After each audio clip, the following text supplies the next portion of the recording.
Boom! This album welcome. Go and get yourself a copy and be happy. Hi everybody, it's Ellsworth from EllsworthAnthony.tv. I thought I'd do a little interview. I'm actually on my way to see my broker. I actually work for the agency Ron Weeb Realties.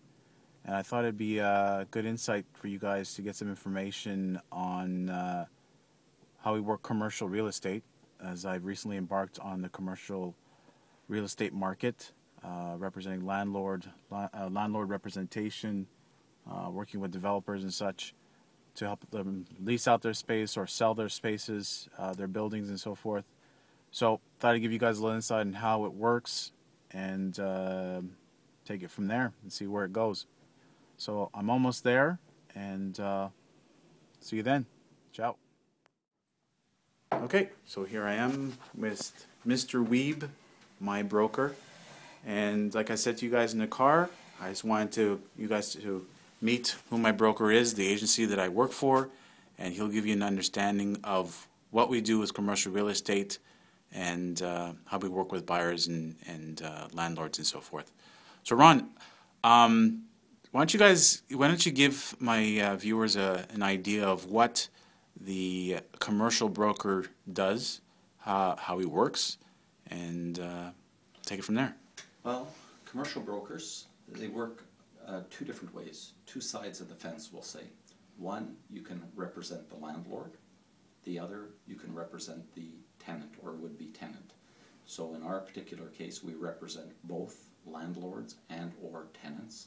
If we're representing the landlord, normally somebody who owns property, owns a building of some sort, could be a commercial building, retail space, could be industrial space, or it could be an office type building, approaches us, asks us, is it possible that you can help find tenants to fill my vacancy? So we represent the landlord on that side. And we also, of course, represent the tenants. So people will contact us. Normally, the vast majority of the people that do contact us are referrals. They'll come to us and they'll say something to the effect, hi, you don't know me, but so-and-so referred you to me. I require an office space for my law practice. I require industrial space for my manufacturing business. Hi, I want to open a second shoe store. Can you help me find retail space? So we'll go out and we'll perform a search for those tenants or would-be tenants and contact all of the landlords.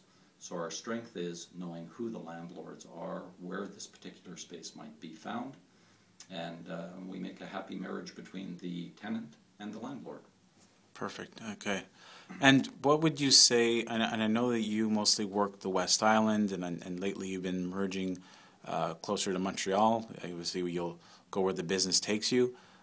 What can we look as far as, general rates? Like, say if somebody's looking for industrial space within the given sectors, like of Saint Laurent and LaSalle, Lachine. What could we be looking at for those type of areas? Well, if you're looking in the West Island, the various cities of the West Island, LaSalle to Bay Durfee, the industrial rates, the net rate you can expect in the older style warehouse industrial buildings of maybe $4 net. When we move into the more sophisticated modern buildings that have very high ceilings, you're going to be looking at a cost between $6 and $7 net. So there's a big difference between post-war construction and buildings that were recently put up, because our industries have changed. We used to be a manufacturing industry, so we didn't really require the high ceilings. We were doing assemblies. We could get away with 14-foot ceilings, 16-foot ceilings. Now we're a distribution situation, so we're importing vast amounts of finished goods. We need a lot of storage space so that it arrives, it's put on shelves, then it's pick and pack and it's sent out to their clients here in North America. So the costs can really vary in terms of industrial space on a net rate. Okay.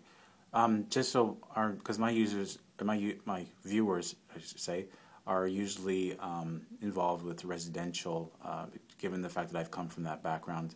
and I was telling them I've actually merged into the commercial aspect of the real estate industry.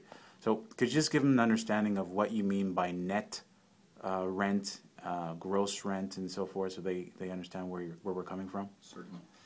Generally speaking, when it comes to industrial space, the rent is actually broken down into three pieces. So you have your net rent, which is the basic rent that the landlord charges you, and actually this would be the rent that he collects and keeps.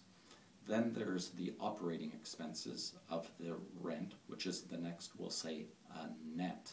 So you have snow cleaning, lawn maintenance, maintaining the roof, caring for the building, the structural part of the building. The third part is your taxes. So it could be municipal taxes, school taxes, business taxes, that the landlord actually acts as a bill collector for the various levels of government. Much like most retailers would be experienced in, they're collecting GST and PST. It's not their money, they're simply collecting whatever amount they must collect on behalf of the governments, and then they remit that back to the governments. When the landlord collects money for the operating expenses and or the taxes, this money is not his to keep. He is simply acting on behalf of the tenant, collecting their money and submitting it to the various authorities. And so there is no money for him to be made on this. So you have your rent, your operating expenses, and your taxes, and this is your total rent or gross rent. Okay.